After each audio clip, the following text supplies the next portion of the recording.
ஒரு வசனத்தை வாசிக்கலாம். 2 ராஜாக்களின் புஸ்தகம் 4ஆம் அதிகாரத்தினுடைய 13வது வசனத்திலிருந்து ஒரு சில வசனங்களை நம்ம வாசிக்க போகிறோம். 2 ராஜாக்கள் 4ஆம் அதிகாரம் 13வது வசனத்திலிருந்து வாசிக்கலாமா? அவன் கேயாசியை பார்த்து, இப்படிப்பட்ட சகல சலக்கரணையோடும் எங்களை விசாரித்து வருகிறாயே, உனக்கு நான் என்ன செய்ய வேண்டும்? ராஜாவினிடத்திலாவது சேனாதிபதியினிடத்திலாவது உனக்காக நான் பேச வேண்டிய காரியம் உண்டோ என்று அவளை கேள் என்றார். அதற்கு அவள், என் ஜனத்தின் நடுவிலே நான் சுகமாய் குடியிருக்கிறேன் என்றாள். அவளுக்கு செய்ய வேண்டியது என்னவென்று கேயாசி அவன் கேட்டதற்கு, அவன் அவளுக்கு பிள்ளை இல்லை, அவன் புருஷனும் பெரிய வயது உள்ளவன் என்றான். அப்பொழுது அவன் அவளை கூப்பிடு என்றான். அவளை கூப்பிட்ட போது அவள் வந்து வாசற்படியிலே நின்றாள். அப்பொழுது அவன் ஒரு பிராண உற்பவ கால திட்டத்திலே ஒரு குமாரனை அணைத்து கொண்டு இருப்பாய் என்றான். அதற்கு அவள், எது தேவனுடைய மனுஷனாகிய என்ன ஆண்டவனே, உமது அடியாளுக்கு அபத்தம் சொல்ல வேண்டாம் என்றாள். அந்த ஸ்திரீ கர்ப்பம் தரித்து எலிசா தன்னோடே சொன்னபடி ஒரு உற்பவ கால திட்டத்தில் ஒரு குமாரனை பெற்றாள். கைகளை உயர்த்தி ஒரு ஹல்லேலூயா. கர்த்தருடைய பிள்ளைகளே, இந்த சம்பவத்தில் நீங்கள் வேதத்தில் வாசிக்கும் போது இந்த எலிசா என்கிற தீர்க்கதரிசி வந்து அடிக்கடி ஒரு ஊருக்கு அவர் ஊழியத்திற்காய் கடந்து போகிறார்.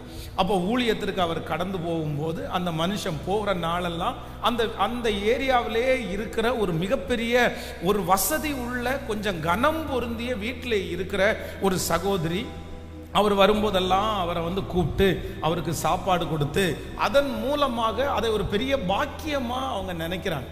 ஆனால் என்ன அப்படின்னு சொன்னால், அவர்களுடைய வாழ்க்கையிலே ஒரு குறை இருக்கிறது. அவங்க கணவனார் ரொம்ப வயது சென்றவர், இவர்களுக்கும் பிள்ளை பிறக்கும் என்கிற அந்த நம்பிக்கை இல்லை.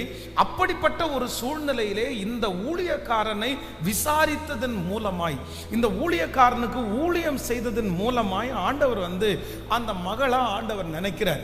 அவளுக்கு வந்து ஆண்டவர் ஒரு குழந்தையை கொடுக்கிற ஒரு சம்பவம் இந்த இடத்துல நம்ம வாசிக்கிறோம். ஆனால் இந்த பகுதியை நான் வந்து தியானித்து கொண்டிருக்கும் போது இந்த கனம் பொருந்திய ஒரு ஸ்திரீயினுடைய அந்த கிளாரிட்டி, அப்படின்னா அவர்களுடைய அந்த ஞானத்தை குறித்து நான் ரொம்ப வியந்து போனேன். ஒரு தேவனுடைய பிள்ளையினுடைய வாழ்க்கையிலே அற்புதத்தை பெற்றுக்கொள்வதற்கு, இந்த உலகத்திலே சுகமாய் வாழ்வதற்கு இந்த மகள் கடந்து போன இந்த மகளுக்கு இருந்த இந்த ஞானம் வந்து நமக்கு ரொம்ப அவசியமான ஒன்று.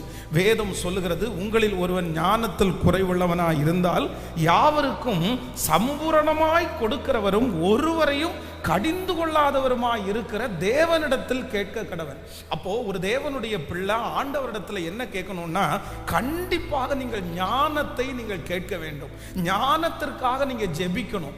நம்முடைய பிள்ளைகளை வளர்த்துகிறதற்கு ஞானத்திற்காக நம்ம ஜெபிக்கணும். நம்முடைய தொழிலை செய்வதற்கு ஞானத்திற்காக ஜெபிக்கணும். ஒருவேளை அதை குறித்த படிப்பு நமக்கு இருந்திருக்கலாம், அதை குறித்த அனுபவங்கள் நமக்கு இருக்கலாம். ஆனா வேதம் சொல்லுது, இந்த உலகத்திலே இருக்கிற படிப்பின் மூலமாய் வருகிற ஒரு ஞானம் இருக்கிறது, நம்ம அறிந்து கொள்வதன் மூலமாய் ஒரு ஞானம் இருக்கிறது. ஆனா தேவன் நமக்கு கொடுக்கிற ஞானம் மிகவும் வித்தியாசமான ஞானமாய் இருக்கிறது. நன்றாய் நினைத்துக் கொள்ளுங்கள் ஆண்டவருடைய பிள்ளைகளே, எத்தனையோ பேர் ராஜாக்களாய் எழும்பினார்கள், எத்தனையோ பேர் இந்த ராஜ்யத்திலே ராஜ்யபாரம் பண்ணினார்கள். ஆனா சாலோமோனுடைய நாட்களிலே அந்த ராஜ்யபாரத்தில் இருந்துச்சு பாருங்க ஒரு உயர்வு.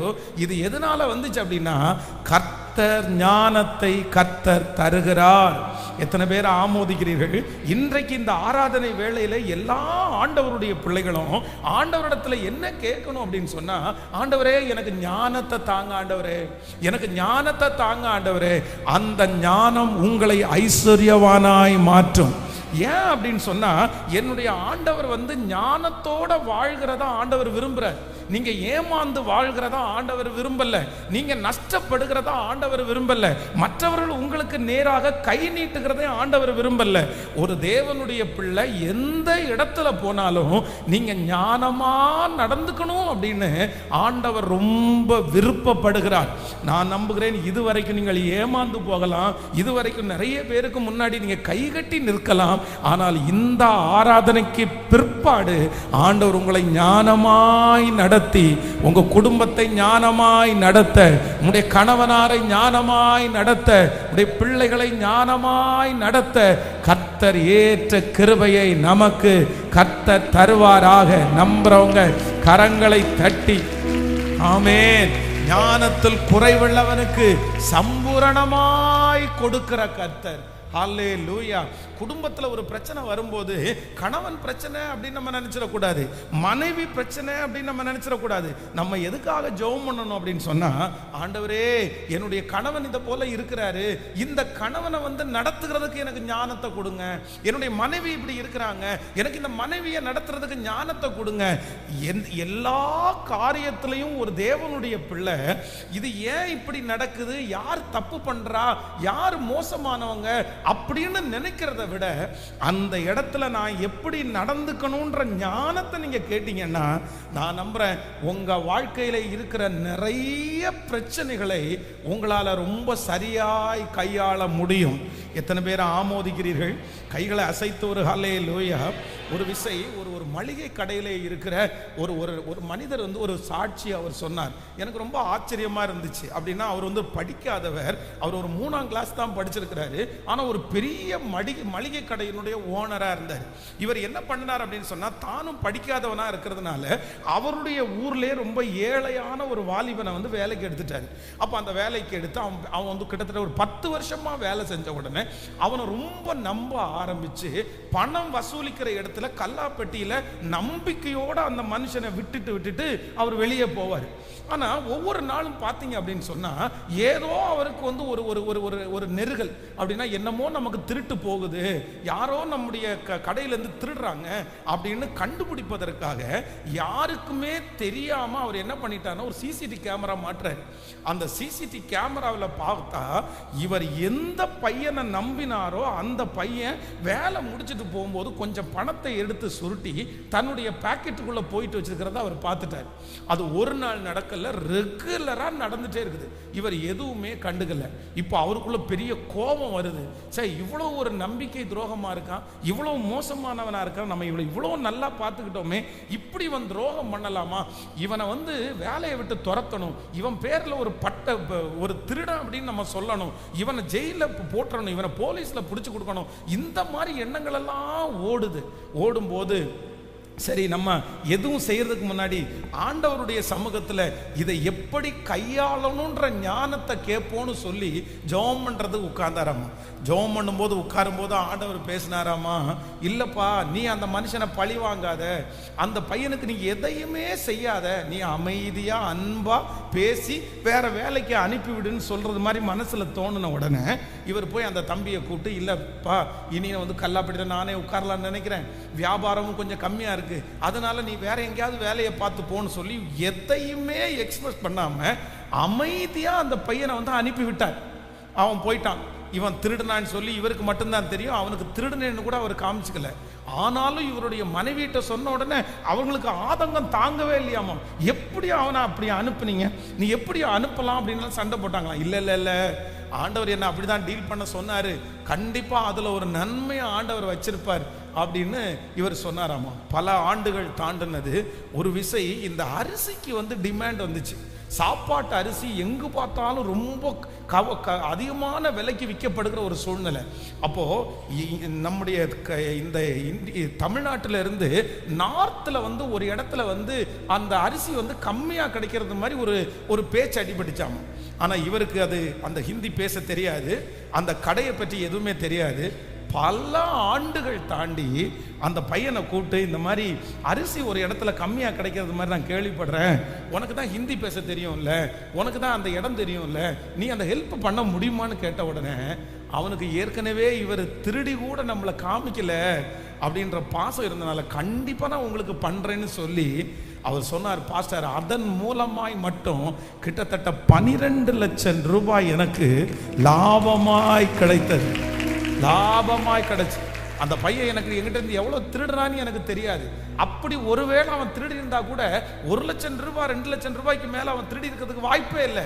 ஆனா ஆண்டவரிடத்துல ஞானத்தை கேட்டு அந்த பிரச்சனையை எப்படி கையாளணும்னு கேட்டதுனால ஆண்டவர் அதை சமாதானமாய் கையாளுவதற்கு எனக்கு ஞானத்தை கொடுத்ததுனால எனக்கு போனது 1 லட்சமோ 2 லட்சமோ, ஆனா கர்த்தர் எனக்கு கிடைக்க பண்ணினது அந்த மகன் மூலமாய் அவ்வளவு பெரிய லாபத்தை கர்த்தர் எனக்கு கிடைக்க பண்ணினார். அப்போ ஆண்டவருடைய பிள்ளையே, அவர் படித்தது 3ஆம் கிளாஸ் தான், அவருக்கு எதுவுமே தெரியாதது தான். ஆனா ஞானம் என்கிற ஒன்றை கேட்ட உடனே ஆண்டவர் அந்த பிள்ளையை கர்த்தர் கிருபையாய் தப்புவித்தார்.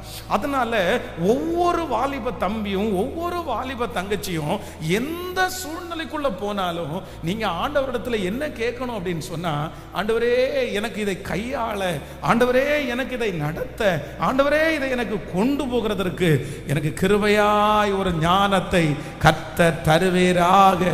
கைகளை அப்படி மேல உயர்த்தி சத்தமாய் ஆண்டவரிடத்துல சொல்லும், எனக்கு இதை கையாள தெரியல ஆண்டவரே, இதை எப்படி கொண்டு போகணும்னு எனக்கு தெரியல ஆண்டவரே, இந்த பிள்ளையை எப்படி வளர்த்தணும்னு எனக்கு தெரியல ஆண்டவரே, இந்த சூழ்நிலையை தாண்டுவதற்கு எனக்கு பலன் இல்லப்பா.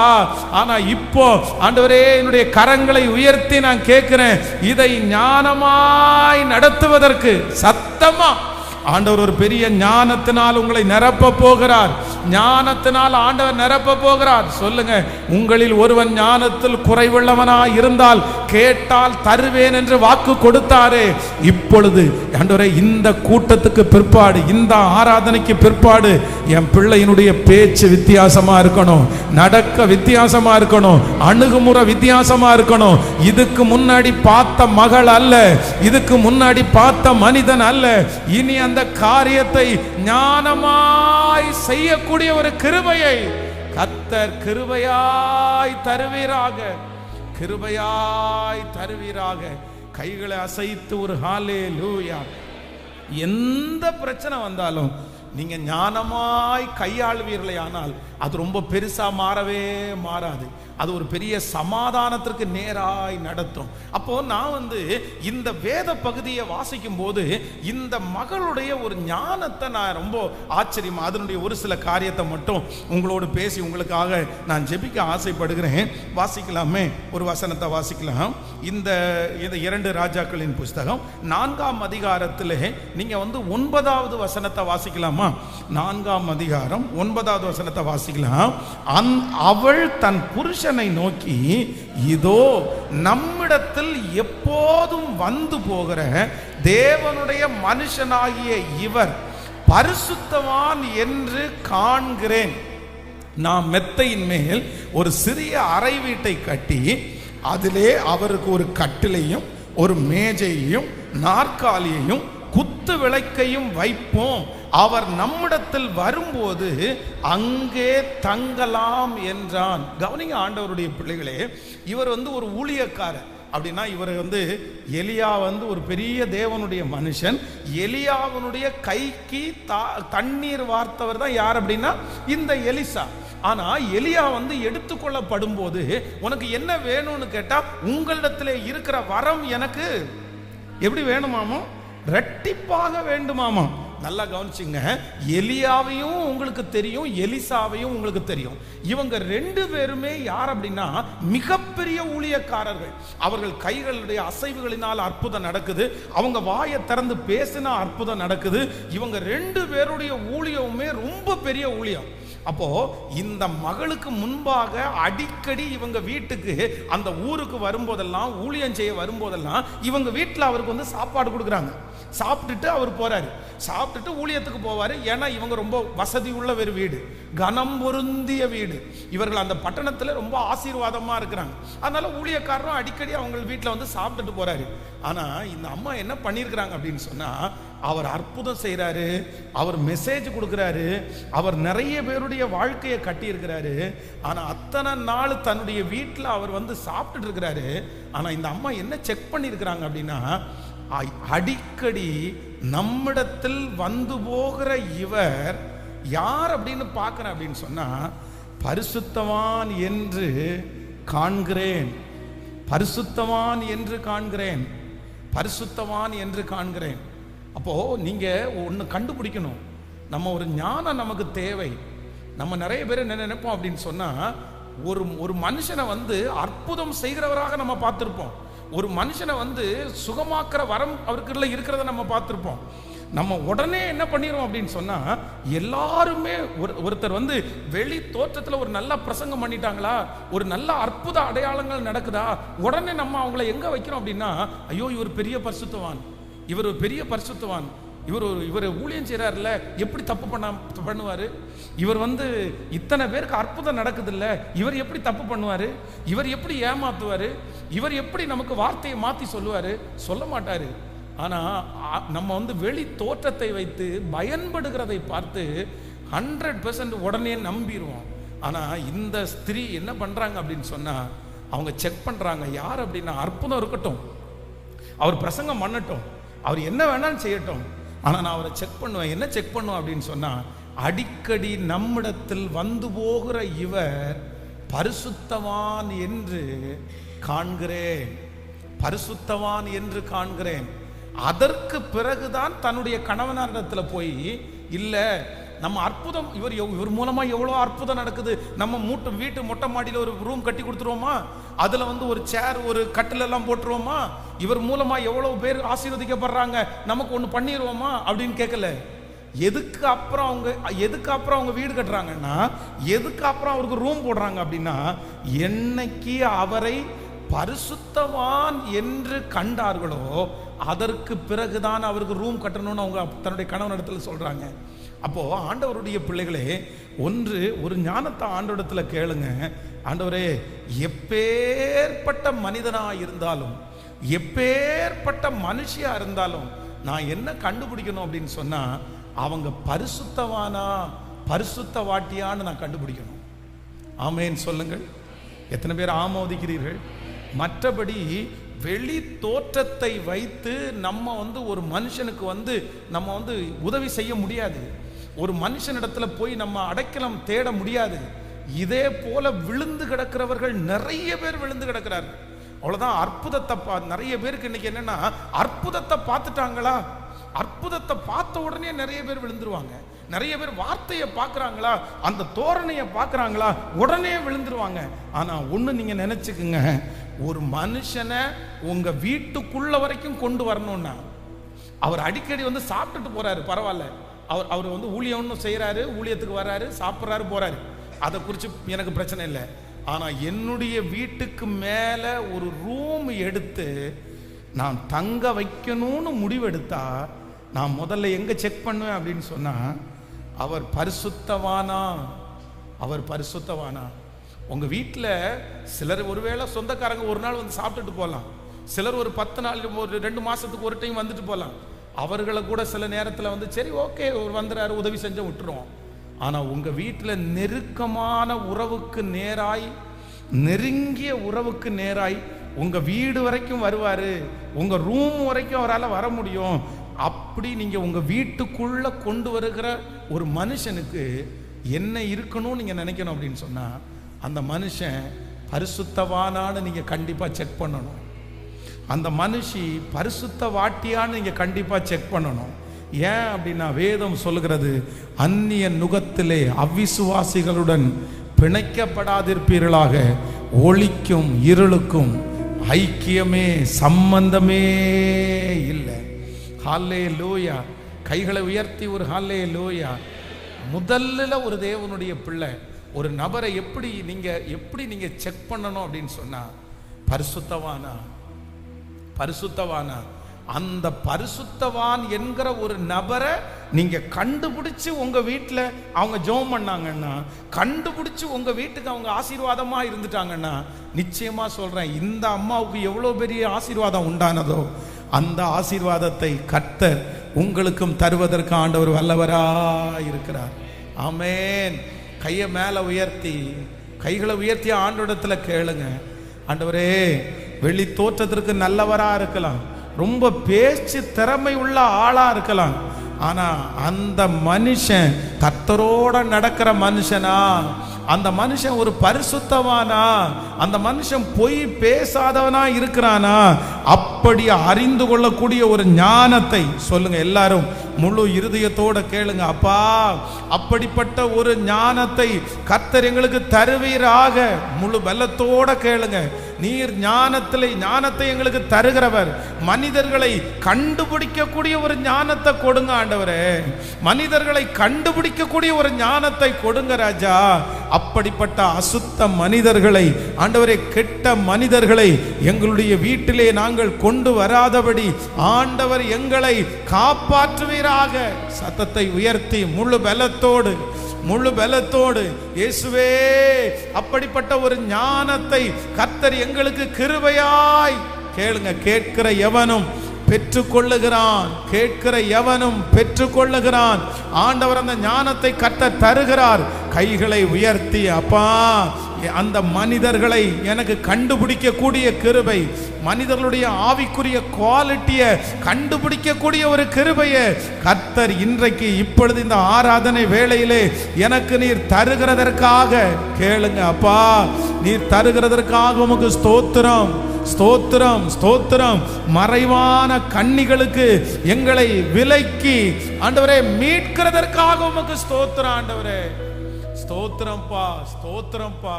ஹல்லேலூயா. கைகளை அசைத்து ஒரு ஹல்லேலூயா சொல்லலாம். கவனிங்க, நம்முடைய டீப்பான ஒரு உறவுக்குள்ள, ஒரு நெருக்கமான உறவுக்குள்ள, ஒரு ஆலோசனையை கேட்கிற அளவுக்கு ஒரு உறவுக்குள்ள ஒரு பர்சனை நம்ம செலக்ட் பண்ணோம்னா அந்த மனுஷனுடைய குவாலிட்டியை அறிஞ்சிக்கக்கூடிய ஒரு ஞானம் நமக்கு கண்டிப்பாக அவசியமான ஒன்று. ஆமென். நீங்க தாவீதை குறித்து வேதம் சொல்லுகிறது, தாவீதனுடைய பிள்ளை அம்னோன். இந்த அம்னோனுக்கு ஒரு ஒரு ஒரு ஒரு ஃப்ரெண்ட் இருக்கான் பாருங்களேன், நண்பன் இருக்கான் பாருங்களேன். இந்த நண்பன் வீட்டுக்குள்ள வர்றான். வீட்டுக்குள்ள இவன் மெலிஞ்சு போய் இருக்கிறத அவன் பார்க்கறான். என்னப்பா, நாளுக்கு நாள் நீ மெலிஞ்சு போற? உடனே இந்த மகன் தன்னுடைய இருதயத்தில் இருக்கிறது எல்லாத்தையும் தன்னுடைய ஃப்ரெண்ட்ட சொல்றான். அந்த ஃப்ரெண்டு பாருங்க எப்படிப்பட்ட நண்பன் அப்படின்னு சொன்னா, அவனை ஒரு தப்பான விதத்துல ஆலோசனை கொடுக்கிறான், தவறான விதத்துல ஆலோசனை கொடுக்கிறான். ஒரு கடிந்து கொள்ளுதலே இல்லை அந்த இடத்துல. நீ என்ன நினைச்சிட்டு இருக்கிற? நீ இப்படி பண்ணலாமா? உண்மையான உறவு, உண்மையான அன்பு, நம்ம தப்பு ஒன்று பண்ணும்போது கண்டிப்பாக இது தப்பு அப்படின்னு நம்மளை கண்டிக்கும். நம்ம தவறு செய்யும் போது நம்முடைய தவறு இல்லை, பரவாயில்ல அப்படின்னு ஒருத்தங்க சொல்லுவாங்கன்னா, நான் நம்புறேன் கண்டிப்பாக அவங்க சரியான உறவாய் இருப்பதற்கு வாய்ப்பு, சொல்லுங்க, கண்டிப்பாக வாய்ப்பு இல்லை, கண்டிப்பாக வாய்ப்பு இல்லை. தன்னோட தனக்கு ஆலோசனை கொடுக்கிற நபர் யார் அப்படின்னு ஞானமா பார்க்க தெரியாததுனால வேதம் சொல்லுகிறது, துஷ்டன் சாகிறது போல இந்த மனுஷன் செத்தானா இல்லையா? செத்தானா இல்லையா? அதனால ரொம்ப ஞானமா நடக்கணும். இந்த ஞானத்தை ஆண்டவருடைய பிள்ளைங்க கண்டிப்பா வாங்கணும். உங்க வீட்டுக்குள்ள ஒருத்தர் காலடி எடுத்து வைக்கிறாரா? உங்க பிசினஸ்ல ஒருத்தர் பார்ட்னர்ஷிப்பா வராரா? இல்லைன்னா உங்களுடைய வாழ்க்கையோட நெருக்கமா 10 பேரை பார்க்கிறோம் பிரதர், ஹாய் சொல்றோம், பிரைஸ் தி லார்ட் சொல்றோம், இது வேற. ஆனா உங்களிடத்துல நெருங்கிய சர்க்கிளா ஒரு பர்சனை நீங்க கொண்டு வரணும் அப்படின்னு சொன்னா, நீங்க செக் பண்ணாம என்ன பண்ணக்கூடாது? கேட்கல, சத்தமா சொல்லுங்க. அவங்களுடைய வெளி தோற்றத்தை வச்சு நீங்க என்ன பண்ணக்கூடாது? இல்ல, நிறைய பேர் சொல்லலையே. நான் சொல்றது உங்களுக்கு புரியுதா? நான் உங்களுக்கு சொல்றது புரியுதா? உங்களுடைய நெருக்கமான உறவிலே இருக்கிற ஒரு நபர், நீங்க அவங்கள என்ன பண்ணணும்னா, நீங்க செக் பண்ணணும். அவர் ஊழியக்காரனா இருந்தா கூட வாயில வர மாட்டேங்குது, செக் பண்ணணும். இந்த அம்மா தன்னுடைய இவர் எவ்வளவு பெரிய ஊழியக்காரர், நீங்களும் நானுமா இருந்தா என்ன பண்ணுவோம்? இவ்வளவு பெரிய அற்புதம் இந்த ஊழியக்காரன் மூலமா நடக்குது, நம்ம வீட்டுக்கு வந்தா போதும்னு நினைப்போம். ஒரு ரூமா 10 ரூம் கட்டி தரேன் சார், ஒரு கட்டிலா 10 கட்டில் போடுறேன் சார், நான் உங்களுக்கு எல்லாத்தையும் ஆர்டர் பண்ணி நீங்க வந்திருந்தா போதும் அப்படின்னு நினைப்போம். ஆனா இல்ல, வெயிட் பண்ணுங்க, மேல மாடி காலியா தான் இருக்குது, அங்க ஒரு ரூம் எடுக்கக்கூடிய பணம் என் கையில இருக்குது, ஆனா வெயிட் பண்ணுங்க. ஏன் அப்படின்னா, அடிக்கடி நம்மிடத்தில் வந்து போகிற இவர் பரிசுத்தவான் என்று வரம் செயல்படலாம், நிறைய பேருக்கு வார்த்தை செயல்படலாம், எல்லாம் இருக்கலாம், ஆனா பரிசுத்தோன்ற குவாலிட்டி நிறைய பேருக்குள்ள இருக்காது. ஆனா நம்மிடத்துல நெருங்குறவர்கள் யாரா இருக்கணும் அப்படின்னு சொன்னா பரிசுத்தத்திற்கு முக்கியத்துவம் கொடுக்கிறவர்கள். ஹல்லேலூயா, ஹல்லேலூயா.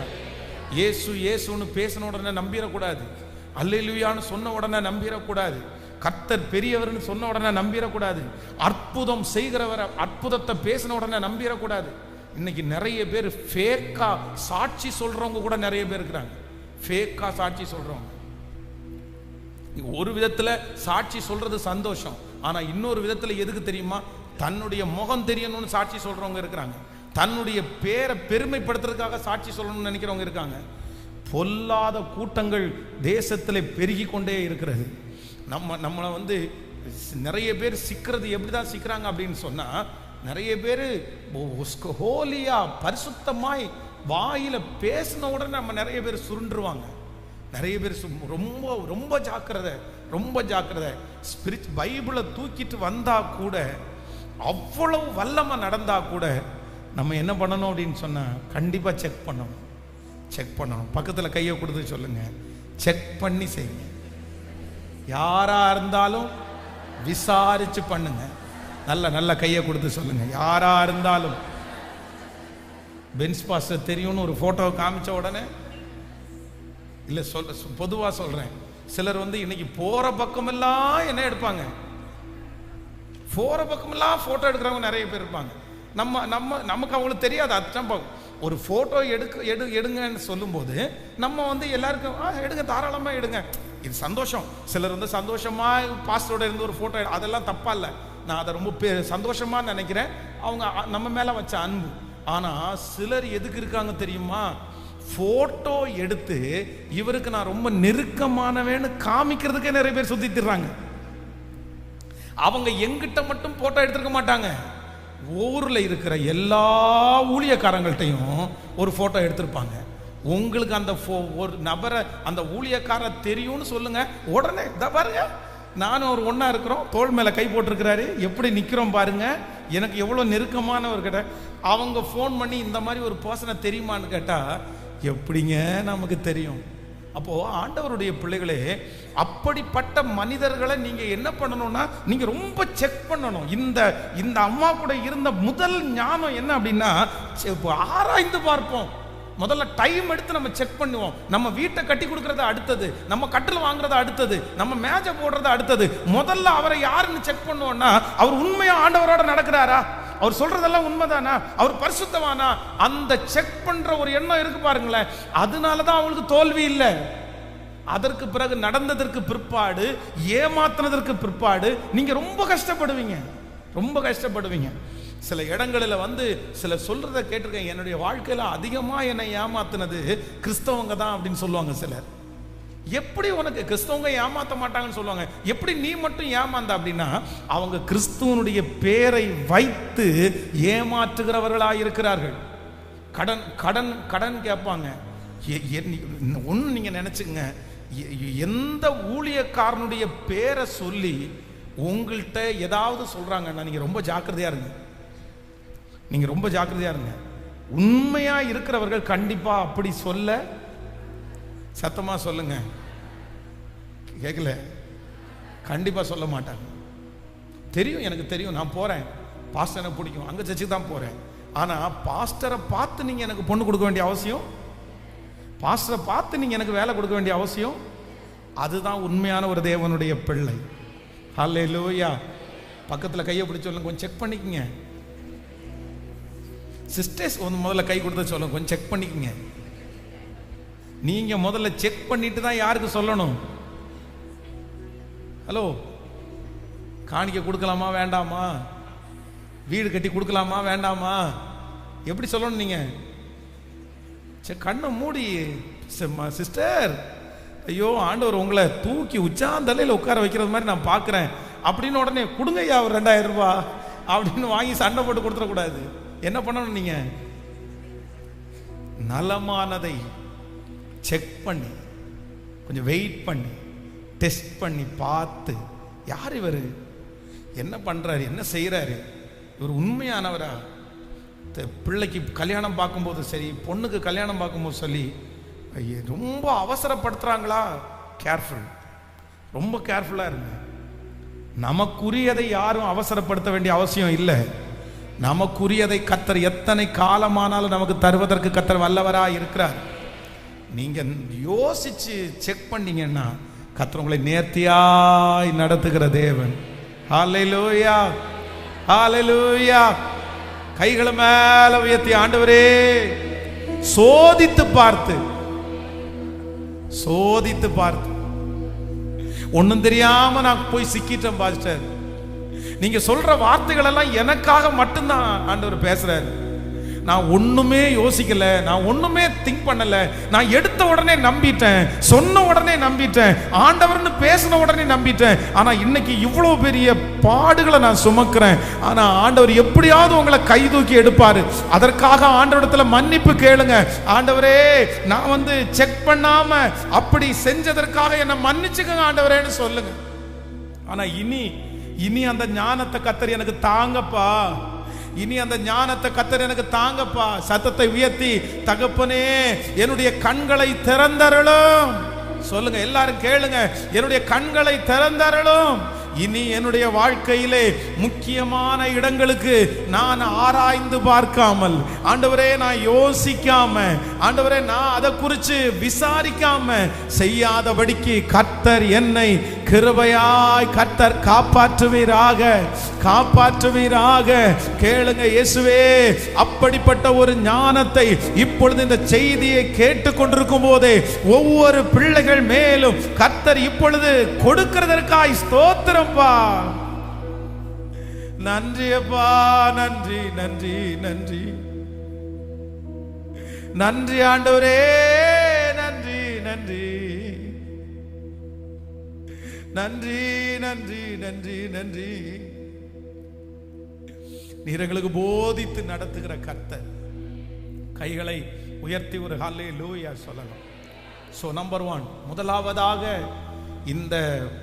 இந்த மகளிடத்திலே இருந்த ஒரு பெரிய அபிஷேகம் என்ன அப்படின்னு சொன்னா, வெளி தோற்றத்தை பார்த்தோ, உருவத்தை பார்த்தோ, பேசுறத பார்த்தோ, அற்புதத்தை பார்த்தோ உடனே டிசைட் பண்ணிடாம அவங்க என்ன பண்றாங்கன்னா, முதல்ல டைம் எடுத்து அதை ஆராய்ஞ்சு பார்க்குறாங்க. எனக்கு தெரியும், இந்த சத்தத்தை கேட்கிற நிறைய பேர் நீங்க ஏமாந்து நிக்கிறீங்க. நீங்க ரொம்ப ஏமாந்துட்டீங்க. நீங்க ஏமாந்தது வேற ஏதோ துன்மார்க்கனால நீங்க ஏமாறல, திருடுகிறவனால நீங்க ஏமாறல. நீங்க ஏமாத்தினது யாரு நாங்க ஏமாத்தினா, ஆவிக்குரிய விதமா நடிச்சு உங்களை ஏமாத்திட்டாங்க. ஸ்பிரிச்சுவல் மாதிரி உங்களை காமிச்சு உங்களை ஏமாத்திட்டாங்க. நீங்க அவங்கள ரொம்ப நல்லவங்கன்னு நம்பினதுனால இன்னைக்கு ஏமாந்து போய் நிக்கிறீங்க. கொடுமை, மனசுக்கு அவ்வளவு வருத்தம். என்ன வருத்தம் அப்படின்னா, கடன் வாங்கி ஒருத்தங்க காசு கடன் கேட்கறாங்க, நான் ரொம்ப கஷ்டப்படுறேன்னு கடன் வாங்குறாங்க. உடனே இந்த அம்மா போய் இன்னொரு இடத்துல கடன் வாங்கி, ஐயோ நல்ல மனுஷனாச்சு, கடன் கொடுத்து அவங்க கடன் கட்டிட்டு அவங்க ஜாலி ஆயிட்டாங்க.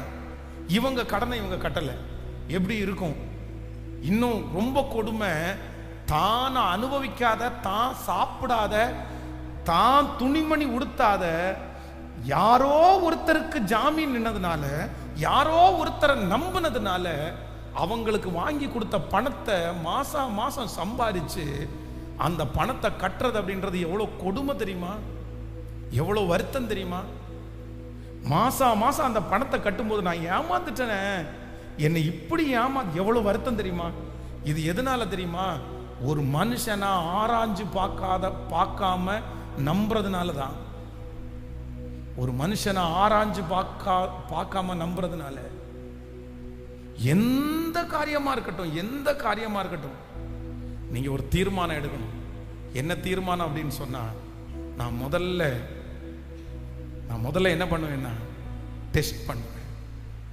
இங்க நிறைய பேர் வருவார்கள். வரும்போதெல்லாம் சிலர் கேட்பாங்க, சாப்பிட்றதுக்கு பணம் இல்லைன்னு சொல்லுவாங்க. ஆனா உண்மையில நான் என்ன சொல்றேன் தெரியுமா?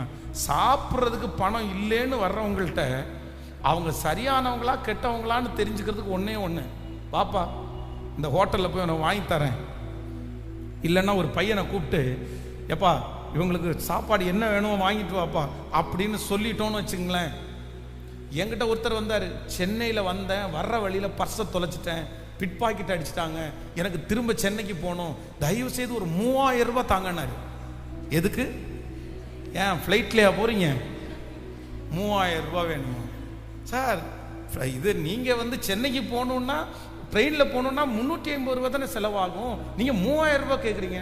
இல்லை, போகிற வழியில் கொஞ்சம் சாப்பிடணும் அப்படி இப்படின்னு சொல்லிட்டு கையில் அவ்வளோ அழகான ஒரு பைபிள், கையில் அந்த பைபிள் வச்சுருக்கேன், இதை பாருங்கள் நான் எவ்வளோ நோட்ஸ் எடுத்துக்கிறேன் பாருங்கள் அப்படின்னாரு. உடனே அப்படியா ஐயா, நீங்கள் இப்போ சென்னைக்கு போனால் போதும் அவ்வளோதானே, சென்னைக்கு போனால் உங்களுக்கு வீட்டுக்கு போயிடலாம் இல்லை? ஆமாம், சரி. என் சர்ச்சில் இருக்கிற ஒரு தம்பியை கூட்டி 200 ரூபா அவன் கையில் கொடுத்துட்டு, இந்த 200 ரூபா அவருக்கு பேக்கெட்டில் வச்சுக்கோ, அகைன் ஒரு 500 ரூபாவை கொடுத்து போய் ரயில்வே ஸ்டேஷனில் இறக்கி விட்டுட்டு ஒரு டிக்கெட் எடுத்து அவர் கையில் கொடுத்து 200 ரூபா அவர் கொடுத்து அனுப்பிடு அப்படின்னு சொன்னால், நானே போகிறேனே. இல்லை நீங்களே போனால் இங்கேருந்து ஆட்டோ பிடிச்சிட்டு போனீங்கன்னா அதுக்கு வந்து ஒரு 100 ரூபா செலவாகும், தேவையில்லை, தப்பிங்க ஃப்ரீயாக தான் இருக்காங்க, உங்களை கொண்டு போய் பைக்கில் விடுவாங்கன்னா, இல்லை பைக்கிலெல்லாம் வேண்டாம். அப்புறம் கடைசியில் வந்தால் சென்னைக்கெல்லாம் இல்லை, இங்கே இருக்கு பாருங்க ரத்னபுரிக்கு அந்த பக்கம், அங்கே தான் உட்காந்துருக்குறாரு. அவர் சென்னைக்குள்ள ஆள் கிடையாது. இது ஒரு சின்ன விஷயம். நம்ம 200 ரூபா 100 ரூபா 500 ரூபா சில இடத்துல வந்து தவறுறோம், அது கூட பெரிய. ஆனால் வாழ்க்கையே வாலிப தம்பி தங்கச்சி ரொம்ப கவனமாக இரு. எதில் கவனமாக இருக்குன்னு தெரியுமா? நீ என்ன பண்ணணும்னா செக் பண்ணணும். உங்கள்கிட்ட நம்பிக்கையை கொடுக்குறவங்களுக்கு நீங்கள் செக் பண்ணணும். ஹோலியாக நடிக்கிறவங்க கூட நிறைய பேர் இருக்கிறாங்க, ஜெபிக்கிறது மாதிரி நடிக்கிறவங்க நிறைய பேர் இருக்காங்க. அந்த மாதிரி பையனை பார்த்த உடனே நீ விழுந்துடக்கூடாது, அந்த மாதிரி பொண்ணை பார்த்த உடனே நீ விழுந்துடக்கூடாது. அது எதிர்காலத்தில் உனக்கு ரொம்ப தீமையாக வந்து முடியும். ஆண்டவரே எனக்கு இந்த கிருபையை தாரும். ஆமென். சீக்கிரமா இரண்டாவதாக ஒரு காரியத்தை வேகமாக நம்ம வாசிக்கலாமே. 13வது வசனத்தை வாசிக்கலாமா? 13வது வசனம். அவன் கேயாசியை பார்த்து, இதோ இப்படிப்பட்ட சகல கரிசனையோடும் எங்களை விசாரித்து வருகிறாயே, உனக்கு நான் என்ன செய்ய வேண்டும்? ராஜாவினிடத்திலாவது சேனாதிபதியினிடத்திலாவது உனக்காக நான் பேச வேண்டிய காரியம் உண்டோ என்று அவளை கேள் என்றான். அதற்கு அவள், என் ஜனத்தின் நடுவிலே நான் சுகமாய் குடியிருக்கிறேன் என்றாள். அடுத்த வசனத்தை கூட வாசிக்கலாம். அவளுக்கு செய்ய வேண்டியது என்னவென்று கேயாசியை கேட்டதற்கு அவன் அவளுக்கு பிள்ளை இல்லை, அவள் புருஷனும் பெரிய வயதுள்ளவன் என்றான். கவனிங்க ஆண்டவருடைய பிள்ளைகளே, இரண்டாவது இந்த இடத்துல என்ன நடக்குது அப்படின்னா, தீர்க்கதரிசி ஆகிய எலிசா வந்து இந்த லேடியை, இந்த சகோதரியை பார்த்து கேட்குறான், எப்பா எங்களை நீ வந்து இவ்வளவு கரிசனையா நடத்துறிய, இவ்வளவு நல்லா நடத்துறிய, ஒன்றுன்னா பார்த்து பார்த்து பார்த்து பார்த்து ஊழியக்காரன் அப்படின்னு செய்தியே, இப்போ ஒன்று இந்த எலிசா என்ன சொல்றா அப்படின்னா, எனக்கு பவர் இருக்கு அப்படின்னு சொல்றாரு. என்ன இருக்கு?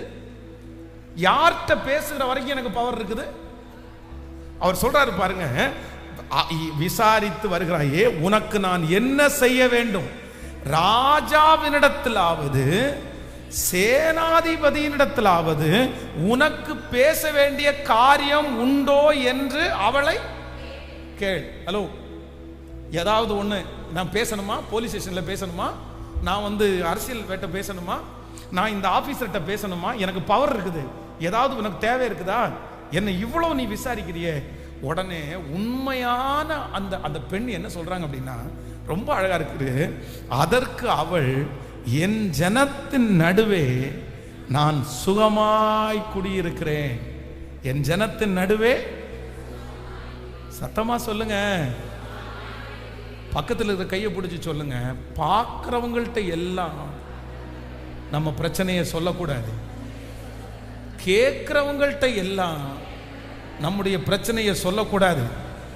உதவி வேணுமான்னு கேட்கிறவங்கள்ட்ட எல்லாரும் கொடுன்னு சொல்லிடக்கூடாது. நம்முடைய பிரச்சனையை நாம் மற்றவர்களுக்கு அப்படியே டெலிபரேட்டா சொல்ல வேண்டிய அவசியம், சத்தமா சொல்லுங்க. இந்த மகளிடத்துல இருந்த ஞானம் என்ன அப்படின்னு சொன்னா, கேட்டா கூட என்னுடைய பிரச்சனை என்னன்னு சொல்லுங்க, சொல்லல. ஒன்று நீங்க நினைத்து கொள்ளுங்க, நீங்க எத்தனை பேர் அப்படி சிக்கிருக்கீங்கன்னு தெரியல. சில இடங்களில் சில மனிதர்கள் உங்களை எப்படி சிக்க வைப்பாங்கன்னா, உங்க பிரச்சனை என்னன்னு தெரிஞ்சுட்டாங்கன்னு வச்சுங்களேன், உங்க பிரச்சனையை தெரிஞ்சுக்கிறதுக்கு சிலர் ஆசைப்படுவாங்க. எதுக்கு ஆசைப்படுவாங்கன்னா, உங்க பிரச்சனை என்னன்னு தெரிஞ்சுட்டா உங்களை கைட் பண்றதுக்கு ரொம்ப வசதி, அது அழகா இருக்கும். ஈஸியா உங்களை வழி நடத்திடுவாங்க, உங்களை ஈஸியா அவங்க கைக்குள்ள கொண்டு வந்துருவாங்க. அப்போ இந்த மகளிடத்துல ஊழியக்காரரா இருந்தா கூட தான் இந்த பிரச்சனையில கடந்து போறேன்னு என்ன பண்ணல, சொல்லவே இல்லை. சொல்லி இந்த பெண்ணுக்கு இருக்கிற ஞானத்தை பாருங்க. பொதுவாகவே ஆண்களை விட பெண்கள் சிஸ்டர்ஸ் ஏதாவது ஒரு பிரச்சனை, என்ன சிஸ்டர் சோகமா இருக்கிறீங்க அப்படின்ற ஒரு வார்த்தையை கேட்டா போதும், அடுத்த நிமிஷம் அவ்வளவுதான். A to Z 1942 இருந்து 2025 வரைக்கும் மொத்தமும் ஒப்பிச்சிடுறது. இப்படி ஆச்சு, இப்படி ஆச்சு, நேற்றைக்கு இப்படி நடந்துச்சு, அப்படி நடந்துச்சு, அவ்வளவுதான், முடிஞ்சிருச்சு அத்தனை விஷயத்தையும். ஆனா ஒன்று நினைத்துக் கொள்ளுங்கள், நம்முடைய வாழ்க்கையிலே இருக்கிற எல்லா குறைகளையும் எல்லா தேவைகளையும் எல்லாரிடத்திலும் சொல்ல வேண்டிய அவசியம் கேட்கல. அவங்களா சில நேரத்தில் ஆண்டவரே அதற்கான காரியத்தை கர்த்தரே அனுப்புவார். நீங்க சொல்லி சொல்லி சொல்லி உங்க பிரச்சனையை பெருசு பண்ணி விட்டுறாதீங்க.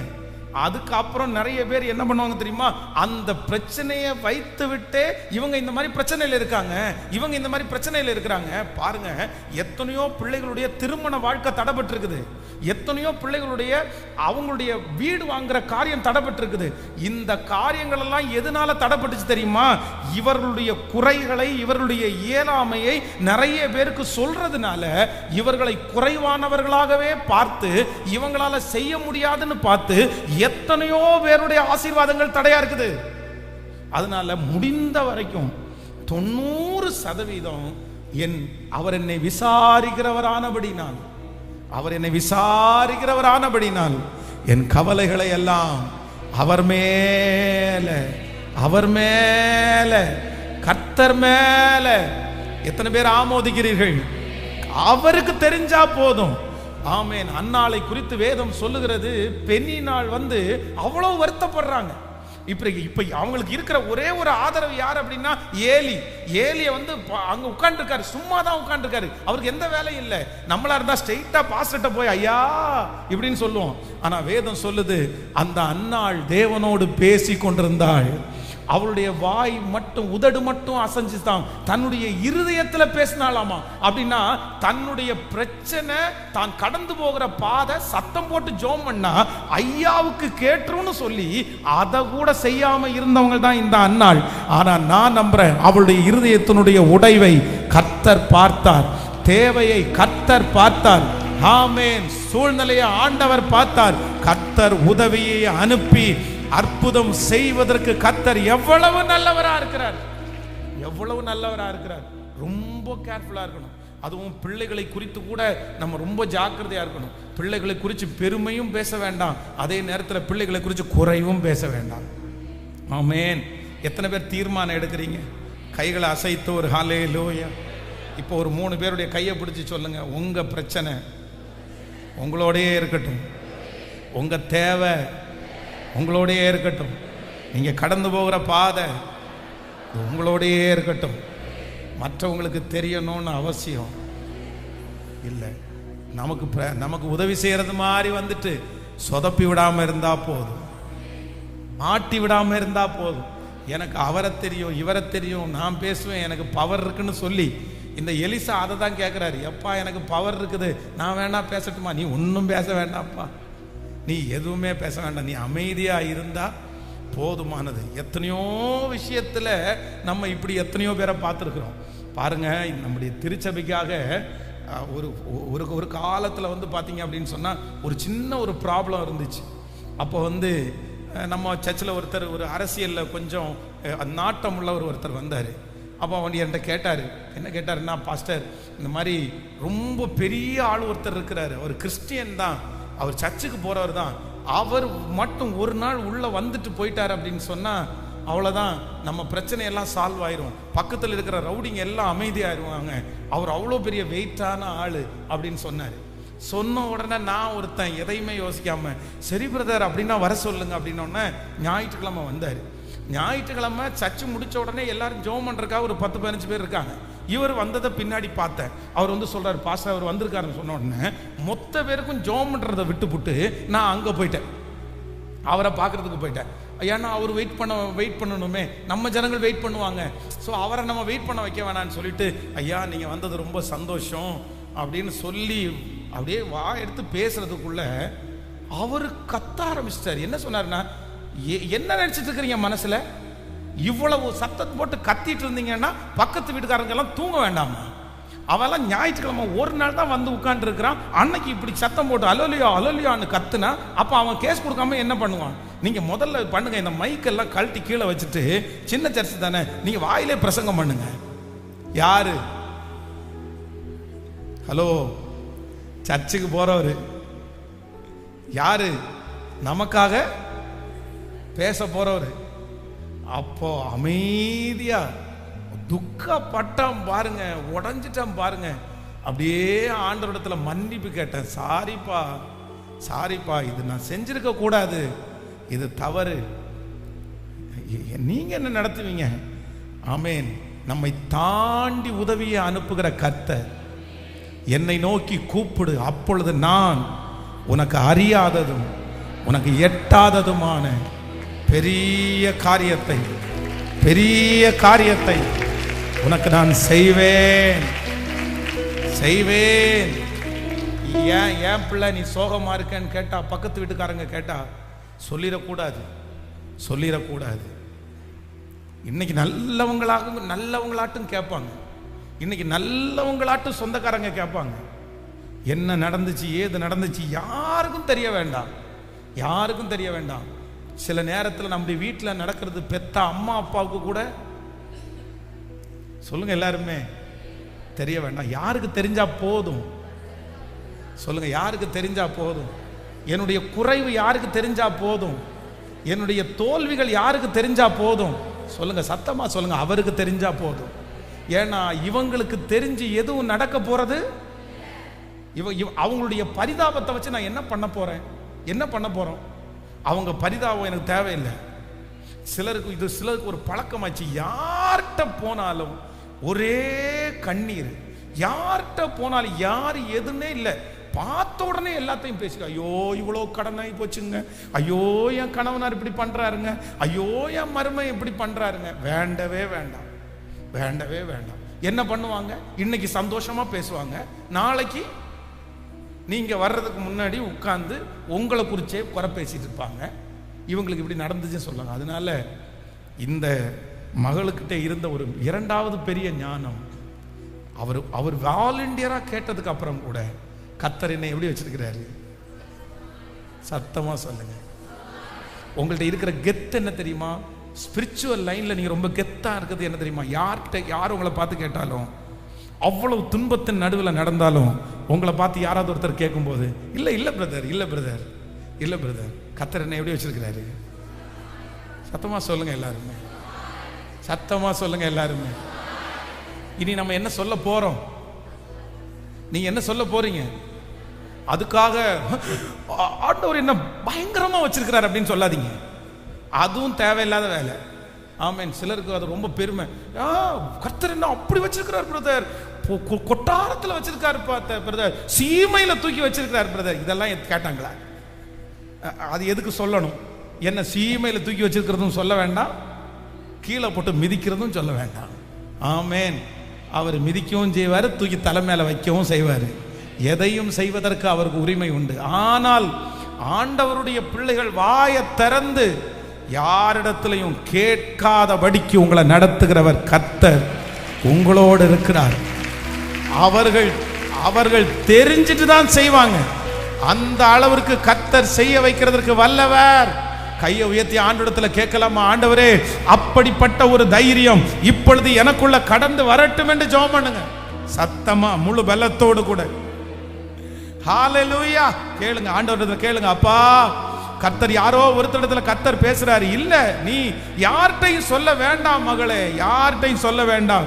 நான் உனக்கு சொன்னதை செய்யும் அழவும் உன்னை கைவிடுவது இல்லை என்று எனக்கு வாக்கு கொடுத்த தேவன் இருக்கிறார். ஸ்தோத்திரம், ஸ்தோத்திரம், ஸ்தோத்திரம். நம்புங்கப்பா உந்தன் பிள்ளையை, நம்புங்கப்பா உந்தன் பிள்ளையை. பாடுவோம். நம்புங்கப்பா உந்தன் பிள்ளையை, நம்புங்கப்பா உந்தன் பிள்ளையை.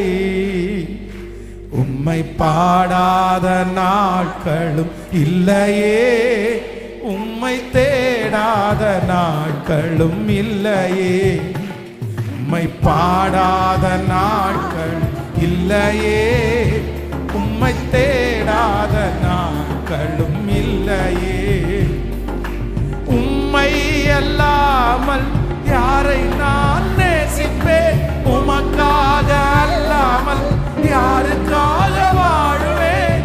உம்மை அல்லாமல் யாரை நான் பாடுவேன், உமக்காக அல்லாமல் யாருக்காக வாழுவேன்.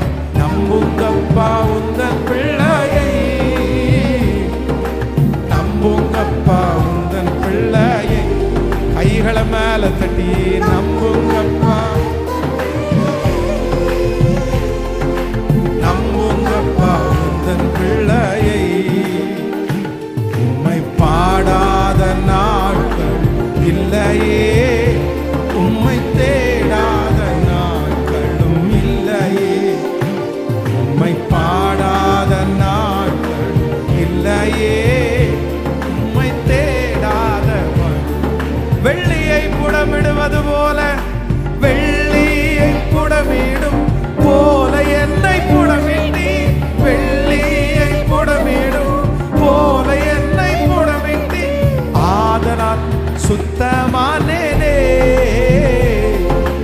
அதனால் நான் சுத்தமானேனே, அதனால் நான் சுத்தமானேனே. பொன்னாக விளங்க செய்தீரே,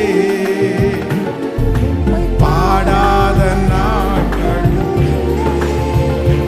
உம்மை தேடாத நாட்களும் இல்லை. உம்மை பாடாத நாட்கள் இல்லையே, நாட்களும் இல்லையே.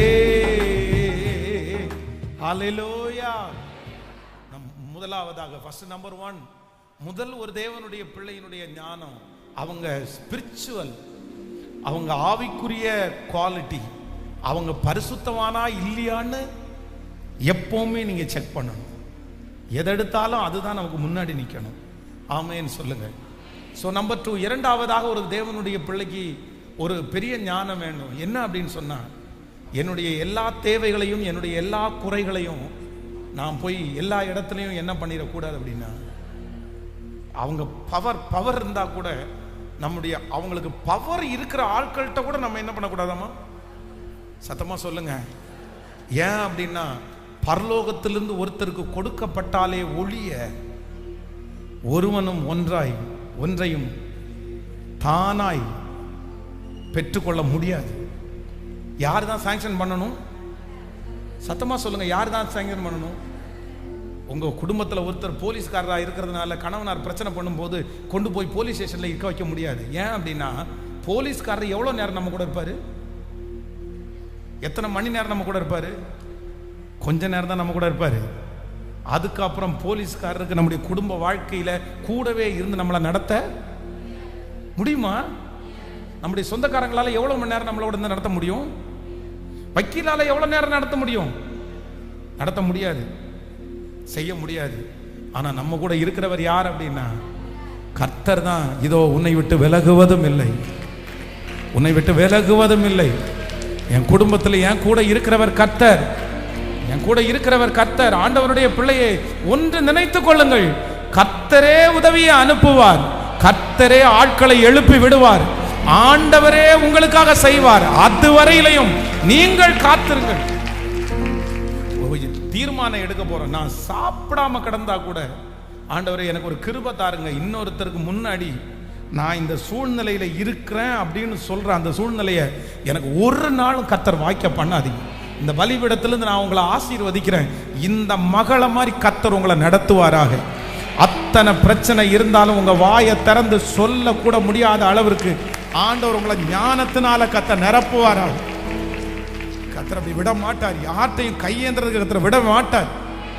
ஆமே. நம்பர் 3, மூன்றாவதாக வேகமாய் சொல்லி உங்களுக்காக ஜெபித்து நான் முடிக்கிறேன். வாசிக்கலாம் 21, 21, 22 வாசிக்கலாம். 4ஆம் அதிகாரம் 21வது வசனத்தை 22வது வசனத்தை வாசிக்கலாம். அப்பொழுது அவன் ஏறி போய் அவனை தேவனுடைய மனுஷனின் கட்டிலின் மேல் வைத்து அவன் வைக்கப்பட்ட அறையின் கதவை பூட்டி கொண்டு போய் தன் புருஷனிடத்தில் ஆள் அனுப்பி, நான் சீக்கிரமாய் தேவனுடைய மனுஷன் இருக்கும் இடம் மட்டும் போய் வரும்படி வேலைக்காரர்கள் ஒருவனையும் ஒரு கழுதையும் எனக்கு அனுப்ப வேண்டும் என்று சொல்ல சொன்னாள்.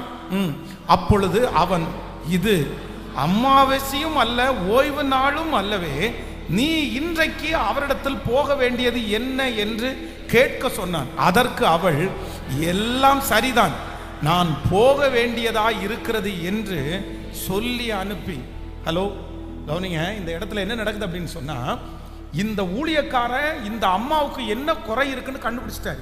என்ன குறை இருக்குன்னா, அங்க இருக்கிற வேலைக்காரர் சொல்றாரு, ஐயோ இந்த அம்மா நமக்கு இவ்வளவு உதவி செய்யறாங்க, ஆனா அந்த அம்மாவுக்கு என்ன இல்லை? அந்த அம்மாவுக்கு எல்லாமே ஆண்டவர் கொடுத்திருக்கிறாரு, ஒரு குழந்தை மட்டும் அந்த அம்மாவுக்கு இல்லை.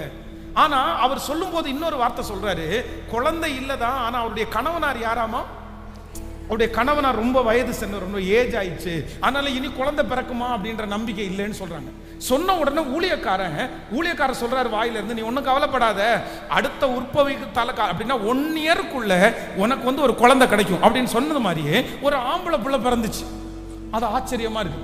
இப்போ அந்த ஆம்பளை பிள்ளை கொஞ்சம் வளர்ந்த உடனே அவங்க அப்பா வயல்வெளிக்கு போகும்போது இந்த அம்மா வந்து, சரி இந்த பிள்ளையும் கூட்டிட்டு போங்கன்னு சொன்னா அந்த பிள்ளை கூட்டிட்டு போயிடறாங்க. அந்த பிள்ளை திடீர்னு மத்தியான நேரத்தில் அந்த பிள்ளை சொல்லுது, எனக்கு வந்து தலை நோகுது, எனக்கு தலைவலிக்குது அப்படின்னு சொல்லு. உடனே அந்த ஐயா வந்து அந்த அம்மாவை வர சொல்லி, இந்த அம்மா பிள்ளை காலையிலேருந்து தலைவலிக்குதுன்னா கொஞ்சம் வீட்டில் கூட்டிட்டு போய் அவனை ரெஸ்ட் எடுக்க வைன்னு சொல்லி சொன்ன உடனே இந்த அம்மா கூட்டிட்டு வீட்டுக்கு வரும்போதே அந்த பிள்ளை வந்து இறந்து போயிடுச்சு. ஊழியக்காரன் மூலமாய் ஆண்டவர் பேசி கொடுக்கப்பட்டிருக்கிற இந்த குழந்தை வந்து இறந்துருச்சு. மதியானம் தலைநோவுதுன்னு சொல்லிட்டு இருந்துச்சு, என்ன நடந்துச்சுன்னே தெரியல, குழந்தை இறந்து போயிருச்சு. இப்போ இந்த குழந்தை இறந்து போன உடனே அந்த அம்மா அந்த பிள்ளைய தன்னுடைய கையில எடுத்து கொண்டு போய் எங்க கொண்டு போயிட்டாங்க? மேல மாடிக்கு. ஊழியக்காரனை தங்க வச்சிருக்கோம்ல வீடு, அந்த கட்டில் மேல படுக்க வச்சுட்டு இப்போ அவங்களுடைய கணவனாருக்கு ஒரு ஆளை அனுப்புறாங்க. எது சொல்றதுக்கு? பிள்ளை செத்து போயிடுச்சுன்னு சொல்றதுக்கு இல்லை.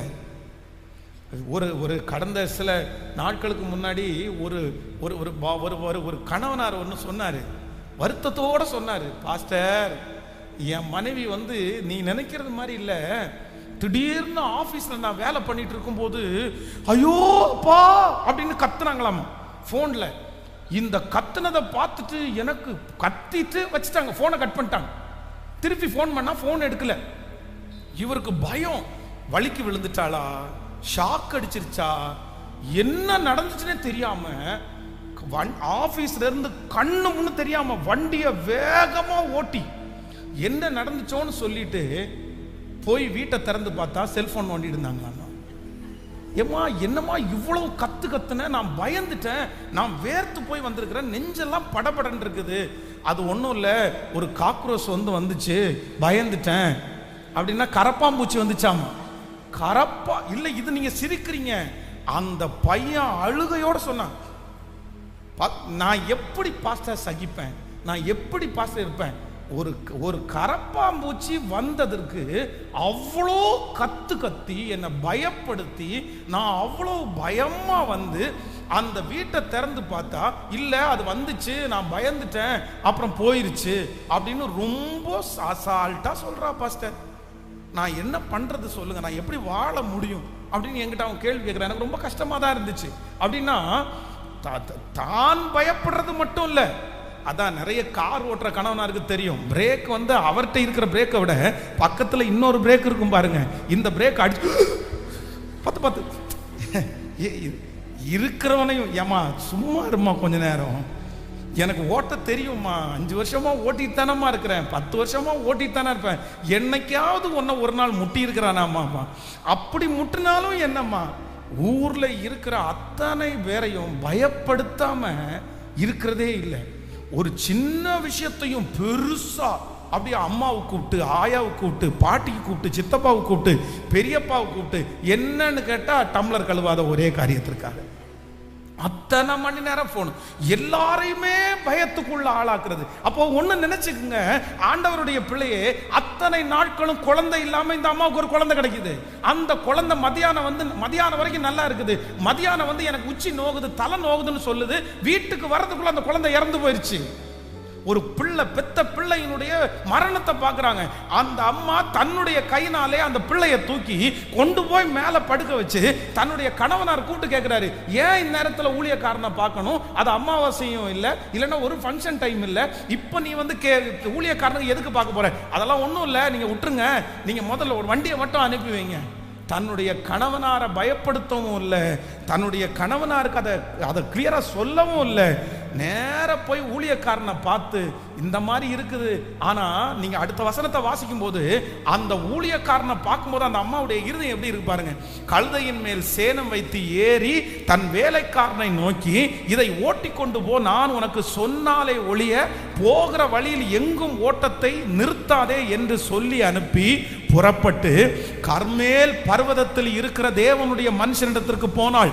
தேவனுடைய மனுஷன் தூரத்திலே அவளை வர கண்டு தன் வேலைக்காரனாகிய கேயாசியை பார்த்து, அதோ சூனேமியாள் வருகிறாள், நீ அவளுக்கு எதிர்கொண்டு ஓடி சுகமாயிருக்கிறாயா, உன் பருசன் சுகமாயிருக்கிறானா, அந்த பிள்ளை சுகமாயிருக்கிறாதா என்று அவளிடத்தில் கேள் என்று அவள் சுகந்தான் என்று சொல்லி பர்வதத்தில் இருக்கிற தேவனுடைய மனுஷனில் வந்து அவன் காலை பிடித்து கொண்டாள். அப்பொழுது கேயாசி அவளை விலக்கிவிட வந்தான். தேவனுடைய மனுஷன் அவளை தடுக்காதே, அவள் ஆத்துமா துக்கமாயிருக்கிறது, கர்த்தர் அதை எனக்கு அறிவிக்காமல் மறைத்து வைத்தார் என்றார். கவனிங்க, இவங்க தன்னுடைய கணவனாரிடத்தில் சொல்லாததுனால, தைரியமா பிள்ளைய தூக்கி கொண்டு போய் பெட்டில் படுக்க வச்சதுனால இவங்க ஆத்மாவில் துக்கம் இல்லாம, சொல்லுங்க, இவங்க என்னமோ பெரிய முரட்டு ஆளா இருப்பா போல தெரியுது அப்படின்னு நினைச்சிட முடியாது. இல்லை அப்படின்னா இந்த அம்மா ஈவு இறக்கமே நம்ம முதல்ல வசனத்தை வாசிக்கும் போது அப்படிதான் தெரியும். பிள்ளை செத்து போய் கிடக்குது, கணவனார் கூப்பிட்டு கேட்டா ஐயோ அம்மான்னு ஒப்பாரி வைக்காம, இது பாரு என்ன தைரியம், ஓவர் தைரியம் தான் அப்படின்னு சொல்லுவோம். ஆனா இல்ல இல்ல இல்ல, உள்ளத்துக்குள்ள என்ன இருக்காமோ? சத்தமா சொல்லுங்க, சத்தமா சொல்லுங்க. இந்த எலிசா சொல்றாரு, சூனைய மேல விட்டு அவளுடைய இருதயம் ரொம்ப துக்கமா இருக்குது, அவ ரொம்ப துக்கமா இருக்கா. ஆண்டவர் அவ எவ்வளவு துக்கமா இருக்கிறதுன்றது என்ன மறைச்சிட்டாரு.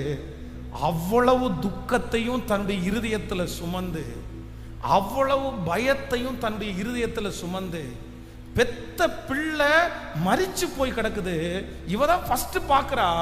அந்த பிள்ளையினுடைய மரணத்தை பார்த்ததுக்கு அப்புறம் கூட கொஞ்சம் கூட யார்கிட்டையும் சலசலப்பு இல்லாம, சலனம் இல்லாம, யாரையுமே பயப்படுத்தாம, சரி பரவாயில்ல, எனக்கு இருக்கிற ஒரே ஒரு ஆதரவு, எனக்கு கிடைக்கிற ஒரே ஒரு சமூகம், அது தேவனுடைய மனுஷன், தேவனுடைய பாதம், தேவனுடைய வசனம், அவர் சமூகம்தான் எனக்கு வெற்றின்னு நினைச்சு ஓடுனதுனால கர்த்தர் சொல்லுகிறார், மரித்த பிள்ளையை கர்த்தர் உயிரோட எழுப்புகிறதற்கு கர்த்தர் வல்லவராய். துர்ச்செய்தியை கேட்கிறதுனால் நீதிமானுடைய இருதயம் பதறாது, நீதிமானுடைய இருதயம் கர்த்தரை நம்பி, சொல்லுங்க, கர்த்தரை நம்பி எப்படி இருக்குமா மாமா? திடனா இருக்கும். மூணாவது ஒரு அபிஷேகத்தை கேளுங்க, மூணாவது ஆண்டவரிடத்துல ஒரு அபிஷேகத்தை கேளுங்க. எனக்கு என்ன வந்தாலும், எனக்கு எந்த சூழ்நிலை வந்தாலும், ஆண்டவரே எனக்கு ஒரு தைரியத்தை தாங்க, நான் யாரையும் பயப்படுத்தாதபடி எனக்கு ஒரு தைரியத்தை கர்த்தர் தருவீராக. எத்தனை பேரை ஆமோதிக்கிறீர்கள்? கைகளை மேல உயர்த்தி ஆண்டவரிடத்துல கேளுங்க. அந்த ஞானம் இப்பொழுது அந்த சூனேமியாளிடத்துல இருந்த அந்த ஞானம் என்னிடத்துல வெளிப்படட்டும். சொல்லுங்க, என்னிடத்துல வெளிப்படட்டும். நான் அப்படி சொல்ல மாட்டேன், நான் அப்படி சொல்லக்கூடாது.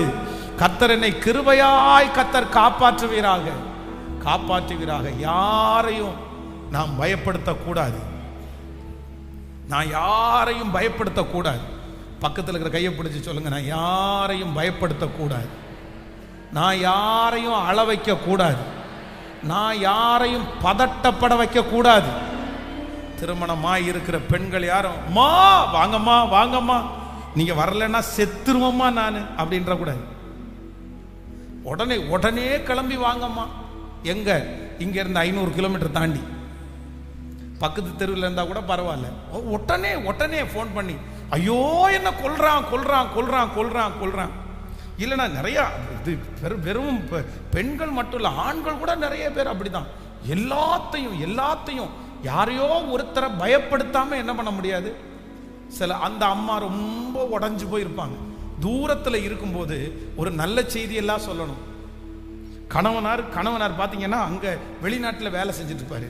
இங்கே உட்காந்து பிள்ளை உடம்பு நல்லா இல்லைன்னா கூட ஒன்றும் இல்லைங்க, அவனுக்கு கொஞ்சம் லைட்டாக ஃபீவரிஷாக இருக்கிறான், ரெஸ்ட் எடுத்தா சரியா போயிடும், இப்படி சொன்னா பரவாயில்ல.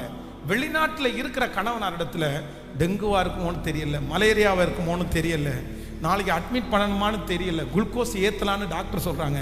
இந்த கதையெல்லாம் வெளிநாட்டில் இருக்கிறவருக்கு தேவையா? அவரே காலையிலிருந்து சாயந்தரம் வரைக்கும் ஒர்க் பண்ணி நொந்து போய் இந்த வார்த்தையை கேட்டால் அவருடைய மனசு படன்னு பதறி அன்பு செலுத்துறவங்களுக்கு கஷ்டமா இருக்கும். யாரையுமே நம்ம எதை சொல்லியும் கண்டிப்பா என்ன பண்ணக்கூடாதுன்னா பயப்படுத்தவே கூடாது. என்னை பலப்படுத்துகிற கிறிஸ்துவினால், என்னை சமாளிக்க பண்ணுகிற கிறிஸ்துவினால், சொல்லுங்க, என்னை அந்த பிரச்சனையிலிருந்து விடுதலை பண்ணுகிற கிறிஸ்துவினால். எல்லாரும் சொல்லுங்க பார்க்கலாம், நான் பார்த்துக்குவேன். அதை நல்லா சொல்லுங்க. இல்லை வரமாட்டேங்குது நிறைய பேருக்கு. சத்தமாக சொல்லுங்க, நான் பார்த்துக்குவேன், நீங்கள் போயிட்டு வாங்க. இன்னும் வரமாட்டேங்குது, நீங்கள் போயிட்டு வாங்க. நீ போயிட்டு வாப்பா, நான் பார்த்துக்கிறேன்ப்பா, நான் சமாளிச்சுக்கிறேன்ப்பா, நான் அதை சரி பண்ணிடுவேன்ப்பா. இந்த மாதிரி ஒரு தைரியம் சொல்லுகிற ஒரு தேவ பிள்ளையா ஆண்டவர் உங்களை இன்னைக்கு அபிஷேகம் பண்ணணும். கணவனார அபிஷேகம் பண்ணணும், மனைவியை அபிஷேகம் பண்ணணும். ஹல்லேலூயா, ஹல்லேலூயா, ஆமென். எழும்பி நிற்கலாமா எல்லாரும் ஆண்டவருடைய சமூகத்தில்? இந்த சூனேமியாவுடைய 3 விதமான ஞானம் என் தலையின் மேல் இருப்பதாக. இந்த சூனேமியாவுடைய 3 விதமான இந்த ஞானம் என் தலையின் மேல் இருப்பதாக. Thank you Jesus, thank you Jesus. தங்கிட்ட இருக்கு அப்படின்றதற்காக அவங்க கொடுக்கல. அடிக்கடி நம்ம வீட்டில் சாப்பிட்டு போறாரு அப்படின்றதற்காக அவங்க செஞ்சிடல. முதல் டெஸ்ட், அவர் பரிசுத்தவானா, அவருடைய பரிசுத்தம் தான் முதல் டெஸ்ட். அவங்க ஆவிக்குரிய குவாலிட்டி தான் முதல் டெஸ்ட். அவங்க எவ்வளவு கர்த்தருக்குள்ள இருக்கிறாங்கன்றது தான் முதல் டெஸ்ட். அவங்களுக்கும் ஆண்டவருக்குள்ள ரிலேஷன்ஷிப் எப்படி இருக்கு, அதுதான் முதல் டெஸ்ட். கரங்களை மேல உயர்த்தி சொல்லுங்க, அப்பா, அந்த ஞானத்தினால் என்னை நிரப்புகிற கர்த்தர் இருக்கிறார். சத்தமாய்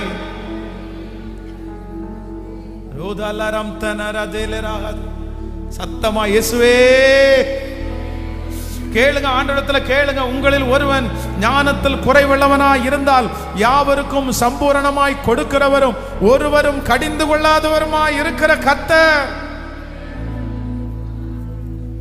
நன்றி நன்றி நன்றி நன்றி. எதிரிகளின் சூழ்ச்சிகள், சாத்தானின் தீக்கணைகள் எதிர்த்து நிற்கிறதற்கு எனக்கு பலன் கொடுக்கிற ஒரு நல்ல கண்மலை அவர். ஆவியானவரே, ஆவியானவரே, பரிசுத்த ஆவியானவரே, ஆவியானவரே, ஆவியானவரே, பரிசுத்த ஆவியானவரே. சொல்லுங்க எல்லாரும், எங்களுக்குள்ளே வாசம் ஆவியானவர், இந்நாளில் சித்தம் போல் நடத்தி செல்லும் ஐயா.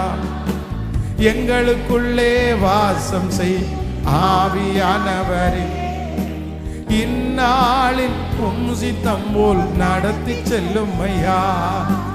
ஆவியானவரே,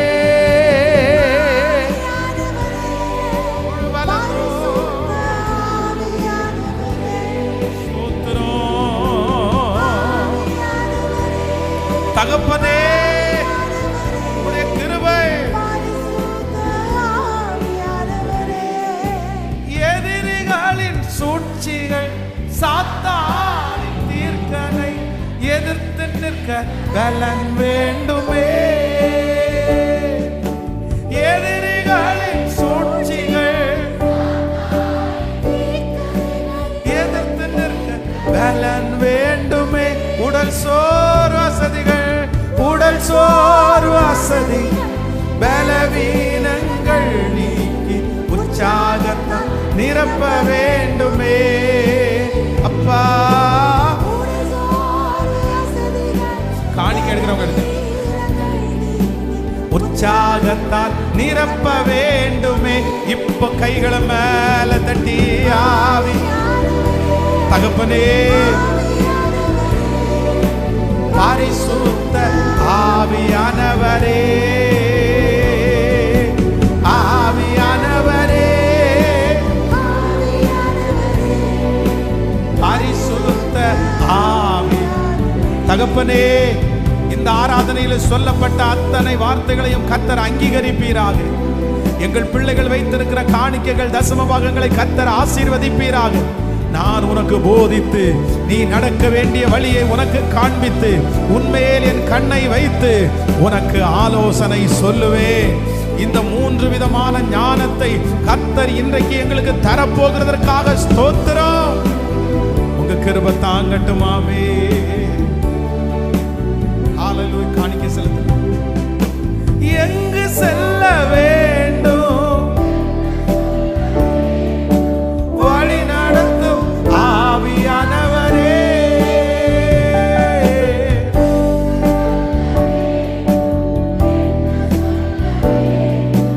வழி நடத்தும் ஆவியானவரே. உம் விருப்பம் இல்லாத இடங்களுக்கு செல்லாமல் தடுத்து நிறுத்தும் ஆவியானவரே. இயேசுவா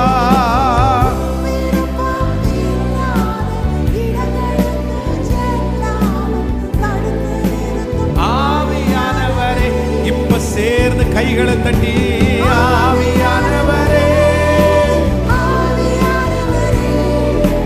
பரிசுத்த ஆவியானவரே,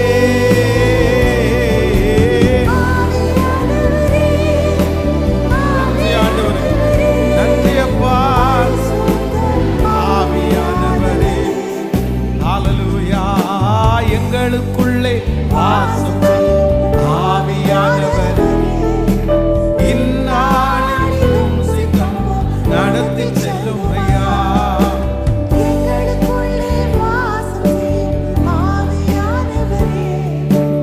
இந்நாளில் உம் சித்தம் போல் நடத்தி கையமால ஆவியானவரே. ஸ்தோத்திரம் ஸ்தோத்திரம் ஸ்தோத்திரம் ஸ்தோத்திரம். கிருபை கிருபப்பா கிருபப்பா கிருபப்பா கிருபப்பா.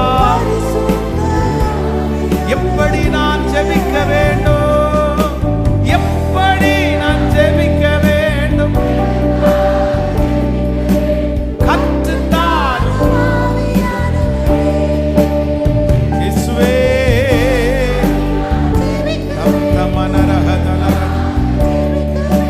கற்றுத்தான் ஆவியானவரே. வேத வசனம் புரிந்து கொண்டே விளக்கங்களை வெளிச்சம் தாரும் ஆவியானவரே. வேத வசனம் புரிந்து கொண்டு விளக்கங்களை அறிந்திட வெளிச்சம் தாரும் ஆவியானவரே. இப்ப சேர்ந்து ஆவியானவரே ஒவ்வொருவரை ஞானத்தினால நிரப்பு, ஞானத்தினால நிரப்பு, ஞானத்தினால நிரப்பு, ஞானத்தினால நிரப்பு.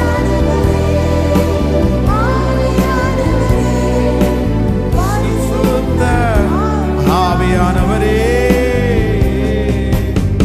ஹல்லேலூயா. ஆண்டவர் உங்களுக்கு கொடுக்கிற ஞானத்தினால உங்க பிரச்சனையை நீங்க மேற்கொள்ளுவீங்க. ஆண்டவர் உங்களுக்கு கொடுக்கிற ஞானத்தினால உங்க குடும்பத்தை நீங்க கட்டுவீங்க. நான் நம்புறேன், எவ்வளவு பெரிய சூழ்நிலையா இருந்தாலும் தேவன் அதுல உங்களுக்கு ரொம்ப அழகான ஞானத்தை கொடுத்து அதை வெற்றியாய் முடிக்கக்கூடிய பலனை கர்த்தர் உங்களுக்கு தருவாராக. உங்க ஞானத்தினால அந்த அற்புதம் நடக்க போகுது. நீங்க இன்னைக்கு முழுக்க இங்க இருந்து போகும்போது வேற ஒன்னும் நீங்க யோசிக்க வேண்டாம். இது எனக்குரியதா இல்லையா, இதை இப்படி ஆகுமா அப்படி ஆகுமா, எதையுமே யோசிக்காதீங்க. ஒண்ணு மட்டும் சொல்லுங்க, இதை கொடுத்தது நீர் ஆண்டவரே, இந்த பாதையை அனுமதிச்சது நீர் ஆண்டவரே, இந்த காரியத்தை செய்தது நீர் ஆண்டவரே, எனக்கு எப்படி கொண்டு போன்ற ஞானத்தை மட்டும் கேளுங்க. நான் நம்புறேன் ஆண்டவர் உங்களை ஒரு சேதமும் இல்லாம அழகா நடத்திடுவார். அழகா நடத்திடுவார். ஞானம் எல்லாத்தையும் கட்டிடும். தேவன் கொடுக்கிற ஞானம் எல்லாத்தையுமே கட்டிடும். உங்க வாழ்க்கையில இனி கட்ட முடியாதுன்னு எதுவுமே இருக்காது. உங்களை பிளஸ் பண்ற. நன்றி ஆண்டவரே. உம்முடைய பிள்ளைகளை ஆண்டவரே இன்னும் இந்த சத்தத்தை யாராலெல்லாம் கேட்கிறார்களோ அத்தனை பேர் மேலையும் தேவனுடைய ஆசீர்வாதத்தின் கரம் வைக்கப்படுவதாக ராஜா. தடைகள் விலகுவராக ஆண்டவரே. வருகிற வாரம் முழுக்க எங்க பிள்ளைகள் ஆண்டவரே குடிக்கிற தண்ணீர், சுவாசிக்கிற காற்று, சாப்பிடுகிற ஆகாரம், பண்ணுகிற பிரயாணம், செய்கிற வேலை, இவை எல்லாவற்றிலும் ஆண்டவருடைய கரமும் ஞானமும் இருந்து என் பிள்ளையை வழி நடத்துகிறதற்காய் நன்றி. புதிய மாதம் எங்களுக்கு ரொம்ப ஆசீர்வாதமா இருக்கட்டும். இயேசுவின் மூலம் ஜெபம் எடுக்கிறோம் நல்ல பிதாவே, ஆமென். என் ஆத்துமாவே கர்த்தரை ஸ்தோத்திரி, என் முழுவலுமே பரிசுத்த நாமத்தை ஸ்தோத்திரி. என் ஆத்துமாவே கர்த்தரை ஸ்தோத்திரி. கர்த்தர் செய்த சகல உபகாரங்களையும் மறவாதே. நம்முடைய ஆண்டவராகிய இயேசு கிறிஸ்துவின் கிருபை, பிதாவாகிய தேவனுடைய அன்பு, பரிசுத்த ஆவியானுடைய அந்யோன்ய ஐக்கியம் நம்மனோடு இன்றும் என்றும் சதா காலம் கூட இருப்பதாக. ஆமென். அல்லேலூயா.